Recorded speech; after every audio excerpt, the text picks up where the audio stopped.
BRS లో పరిణామాలపై BJP MP Laxman సంచలన వ్యాఖ్యలు చేశారు. బీఆర్ఎస్ లో 4 స్తంభాలట నడుస్తోందన్నారు లక్ష్మణ్.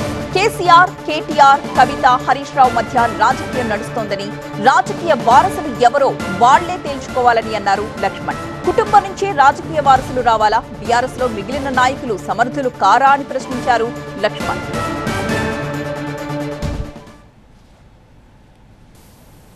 4 స్తంభాలు నడుస్తున్నాడని వార్తలు వస్తుంది. తండ్రి, కొడుకు, అల్లుడు, కూతురు. వారసులు అంటే కొడుకు అల్లుడే కాదు, కూతురు కూడా బరిలో ఉంటుంది. అది వారు తెలుసుకోవాలి. వారసత్వం అనేది కుటుంబం నుంచే వారసత్వం వల్ల ప్రజలు, కార్యకర్తలు ఎవరు కూడా అందులో సమర్థులు కాదని మీరు చెప్పదలుచుకున్నారా? మేము అంటే మా పార్టీలు చెప్తున్నాయండి. ప్రజాస్వామ్యంలో అంతకంటే సమర్థులు లేరని మీరు చెప్పదలుచుకున్నారా? అధికారంలో మీరే కదా నడిపించింది, మంత్రి పదవులు అనుభవించింది మీరే, అధికారం అనుభవించింది మీరే, ఆస్తులు కూడగట్టుకుంది మీరే.